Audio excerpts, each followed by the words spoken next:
If we miss this golden opportunity, we are bound to suffer in time to come.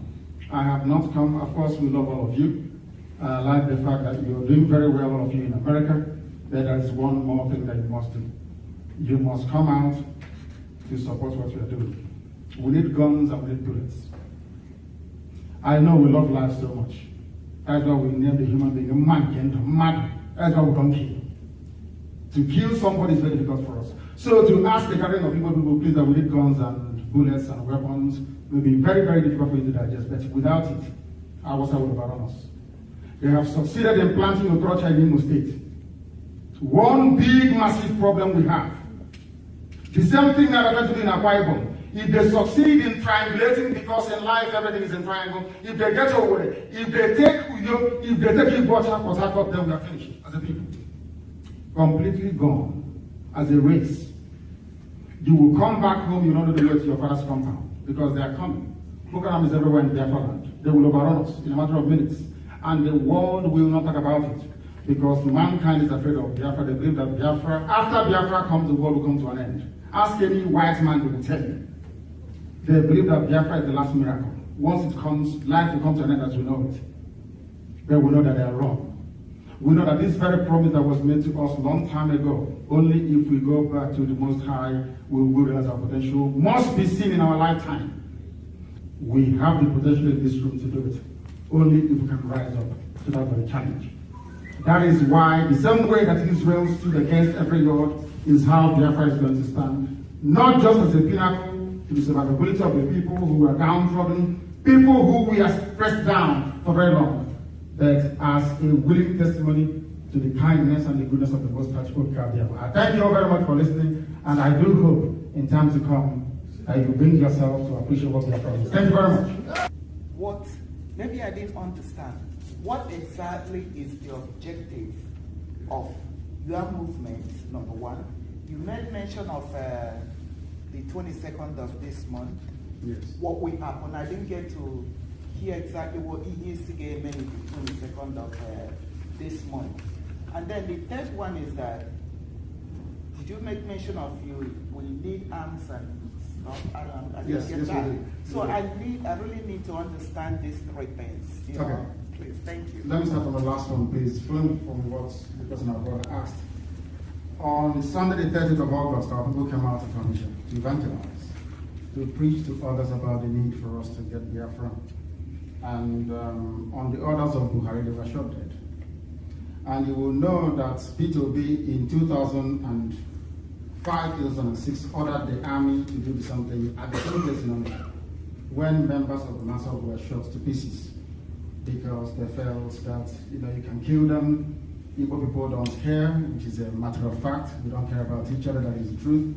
We may gather once in a while to eat, to party, and to drink. But when our people die, nobody cares about them, nobody talks about them. Now, from that, we now know that the best way to defend yourself is to be armed. Because Boko Haram is everywhere, in the zoo, police in the zoo, army in the zoo, navy. The zoo, by the way, is Nigeria. That's what we call it, is a zoo. A place full of wild animals. Only those who are not sensible will understand that there is no name like Nigeria before the white man came. I don't even want to call you nigger. Then I'll call you nigger. Because when you say I'm a Nigerian, it means you're a nigger from a nigger area. That's what the meaning of it.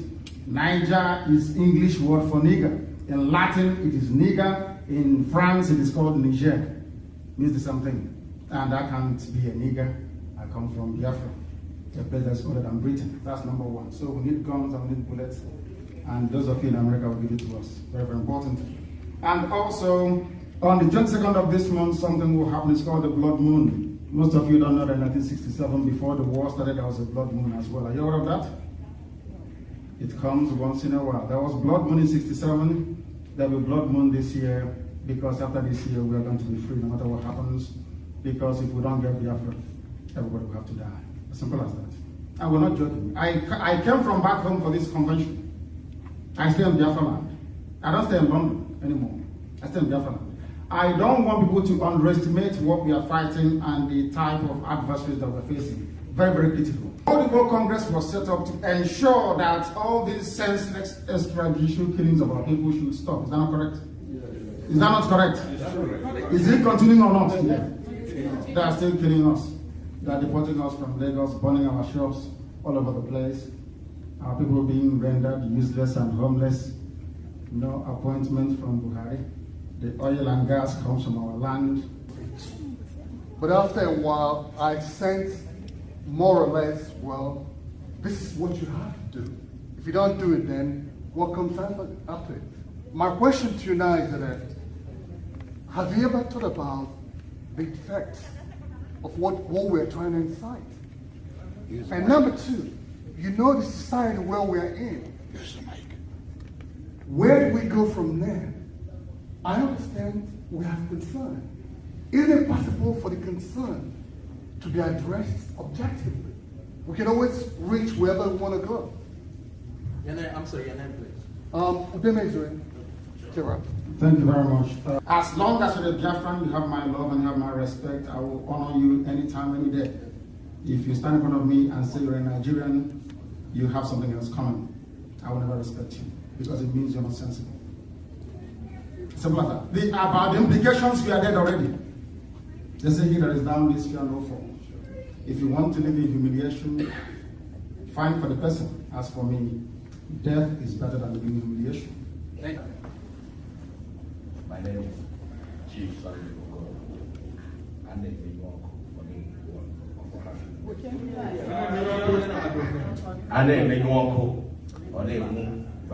one of our few As a matter of fact, I really thank you. We're going to listen to him.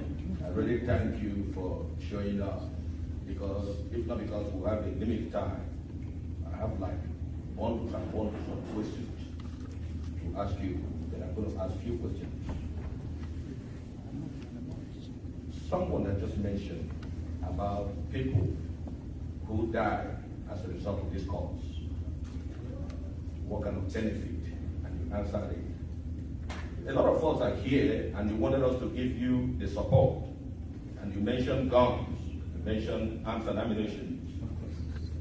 And I also understand that if we make ourselves really open, let's assume we're in Nigeria, you understand the type of cause it is, and that is prison. One question is, if I go to Nigeria and I've already identified and made myself known, and everybody knows, I'm not denying the fact that I'm not a Biafran, and I get arrested to face treason, what are the modalities you put in place, at least, to save my life?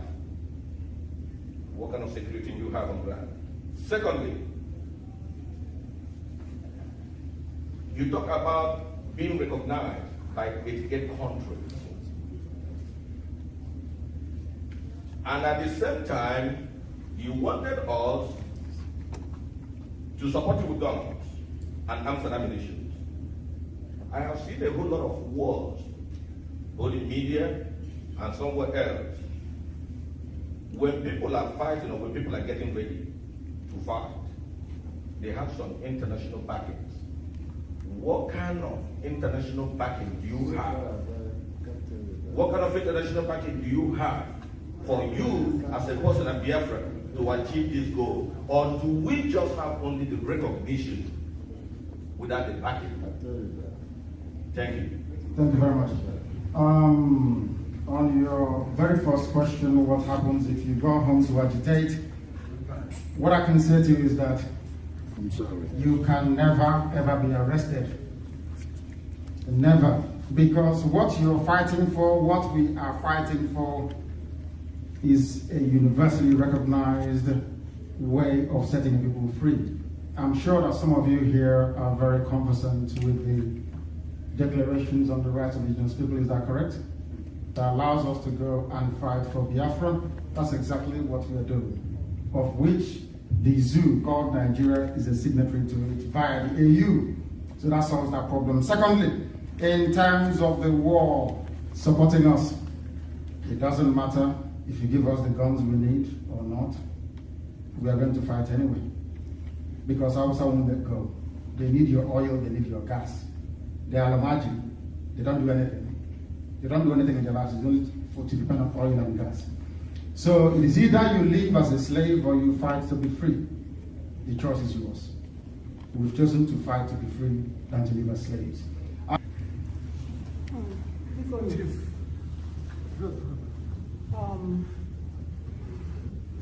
would want to reiterate and say again that I don't know how to quantify the fact that I'm here today for this convention, and I've enjoyed the interactive discussion of this talk until now. I'm telling you, I don't know, questions were asked, questions have been put in place.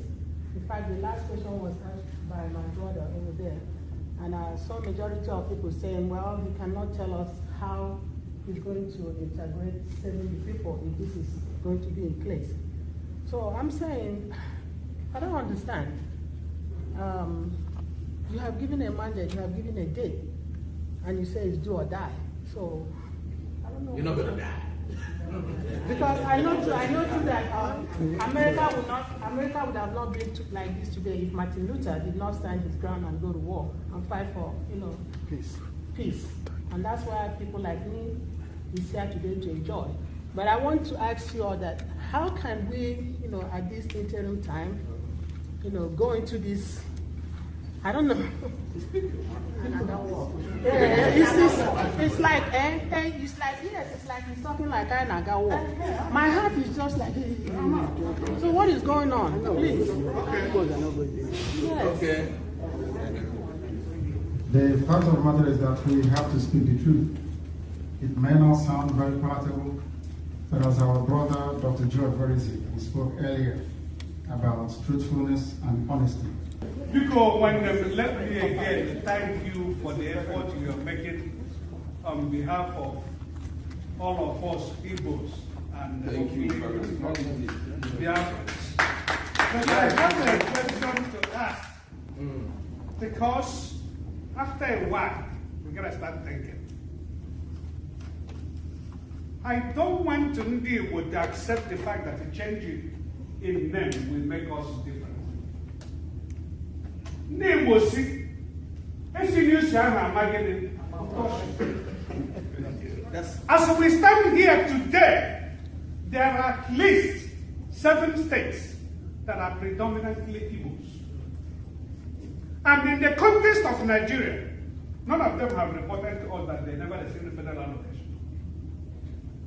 And as I see, even you and I here,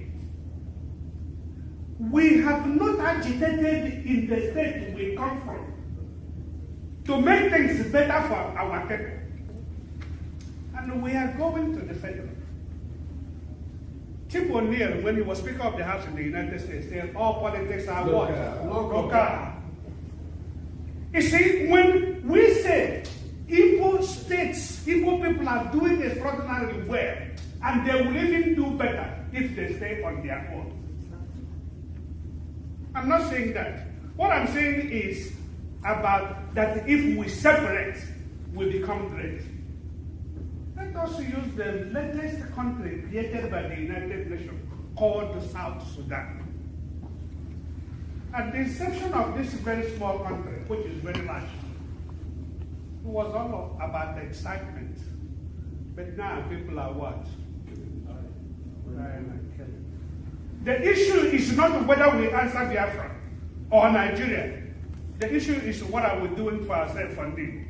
And I know you said you live back home and you came here. And I don't know what passport you traveled with. Because I know on the international level, unless the rule has changed, there is no country known in the United Nations as one, Biafra. You must have come here through a recognized nation passport, or you may have smuggled in. So my brother, my question to you is, before we start talking about what the Hausas are doing to us, have we talked about what we're doing to clean our house? Thank you very much.